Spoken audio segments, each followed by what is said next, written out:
Hey guys, what is up? Just chilling here. TheChrisPhoenix here. Just want to talk a little about something. Yours truly has classes in class in about a few hours, so gotta hurry up for this video here. But and I didn't do my homework either, so yeah, I gotta cram. Yeah, it's gonna be great. But then again, we all do that. So anyway, real quick, just wanted to give my thoughts here. As you guys know, Raw had its 900th episode, anniversary last night in my hometown of Boston, Massachusetts.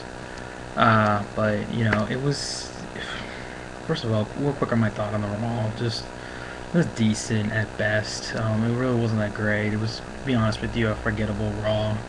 There wasn't many good moments. I mean, and Spinnernet said it on Skype, and I agree with them that I noticed when WWE has an anniversary or E special or something like that, they don't go with the flow. They just cram all these things in. They're not organized, and it's like, oh, looks like TNA is bad with this. God, it's just WWE should just not cram stuff in. They should just organize it, and then it'll make it better.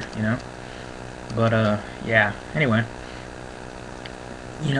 it's getting more and more hinting that WWE, now this is a rumor, WWE is splitting, meaning not really splitting, but like kind of getting rid of the brand, splitting the brand, meaning that first of all, they're planning of unifying the women's championship. Lay Cool challenging their women's championship to Melina's Divas Championship, and the winner gets a unified women's title. So that means the unified belt title, is going to be unified, which probably means that we're going to see Divas from SmackDown. I know there's like literally a handful of them wrestle on Raw, which means we're going to see Michelle McCool on Raw. Ooh. And then we're going to see some Divas on Raw, such as Maryse, Eve Torres, Melina, Divas like that, wrestle on SmackDown.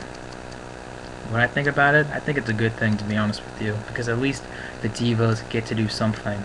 Sure, maybe it might not be like a 2-minute match like last night, but at least they're going to do something, and at least it's something different. At least, in some way, some little small way, it's kind of a little bit like the Attitude Era, meaning that Divas can wrestle wherever they want type of deal, which is good. I'm supportive of it. I like it. And of course, we have the Unified Tag Team Champions, the Hart Dynasty, who are probably most likely going to face Cody Rhodes and Drew McIntyre at Night of Champions. And to be honest with you, I expect Drew McIntyre and Cody Rhodes to win, which means that the tag titles are going to be off of Raw and they're going to be on SmackDown. Which means we go back to this whole Raw versus SmackDown tag titles deal, which again, I'm also supportive. This is a very good thing.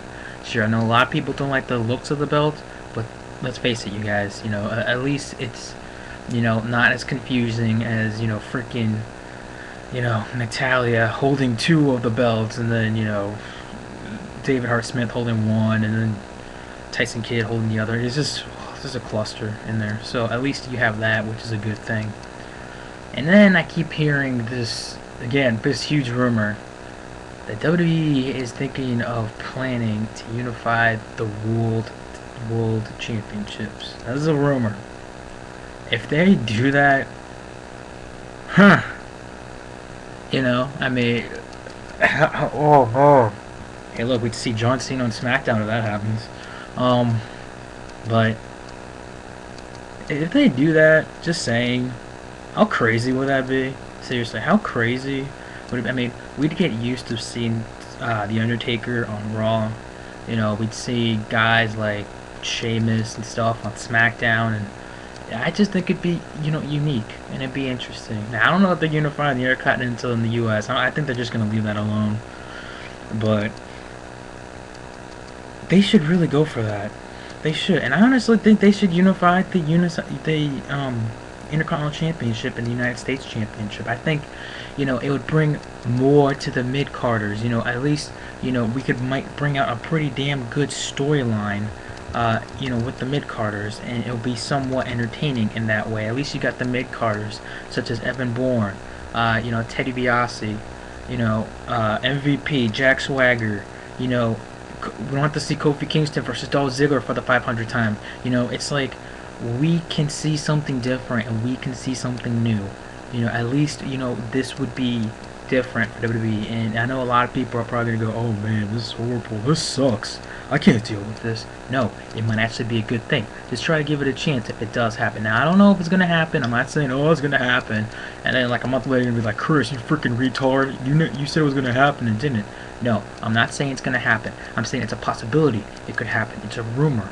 It's a possibility it could happen. I don't know if it's going to happen, but it could. Okay, so we got that organized and out of the way. So yeah, that's with my whole, possibility of WWE getting rid of the brand, not really getting rid of the brands, but kind of allowing superstars to cross over to different brands without being on the brand type of deal. And because of course we all know, in about literally almost about a month from now, SmackDown is going to be on Sci-Fi, and there's not many SmackDown guys, and I'm sure to boost up the ratings, we're going to have guys probably like Edge and so on and so forth, and move on to Friday Night SmackDown. So yeah, that should be interesting.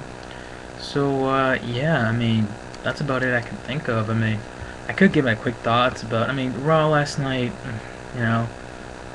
I just noticed some of the guys are starting to get stale, such as Chris Jericho. This whole, if I don't win a Night of Champions, I'm leaving WWE. I know his contract is expiring, but I don't think he'll really leave. I'm sure, it's just like a kayfabe type of thing. And then with Edge, 1 second he's cutting a face promo with Sheamus, which really wasn't that funny. And again, it's Edge, cutting a face promo. Not really that good. And then next thing you know, he walks away from the match against Nexus. It's just, it's confusing as heck. And Randy Orton's standing there like, what the hell?